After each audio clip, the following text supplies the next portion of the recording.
Hey, what is up guys, my name is Eric and welcome to a real quick Premiere Pro tutorial. Today I'm going to be showing you guys how to increase your workflow by using proxies to pre-render clips that you're working on, and this will in turn speed up your editing process. Obviously it will reduce stuttering and the lag you might experience from playing back high quality, for example 2K, 4K footage whilst you're scrubbing through your timeline. So I don't have any 2K or 4K clips to use for this example, but I've got 5 clips from Valorant that are recorded 1080p, 60 FPS.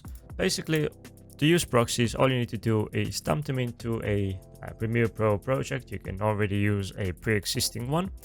And then from there on, all you need to do is either highlight a single clip or all the clips you want to proxy. So pre-render, and then once you've highlighted them, right click on it and press proxy and create proxies. From here on, it will open up the create proxies and this little tab here, and under the you can change the format and you can change the presets and where the proxy will be saved to. So I currently use a QuickTime preset set to ProRes medium resolution proxy. The reason I'm using QuickTime is because I record most of my stuff with dual channel audio. As far as I know, H.264, at least when I first tried it, it did not support that functionality, so I switched to QuickTime. But you might want to mess around with these, see what works best for you. So I set the format to QuickTime and the preset to ProRes medium resolution proxy. This is good enough for me. It's about 720p quality and it has the two audio channels separated. Now the destination folder I've set to my secondary SSD into a cache folder.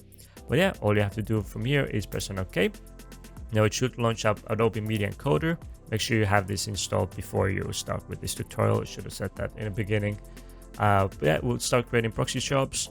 This might take a moment, depending on how many clips you have and how extensive the files are. But as you can see, all the clips are in Media Encoder and it will automatically start scrubbing through them and rendering out with the preset you've set them to.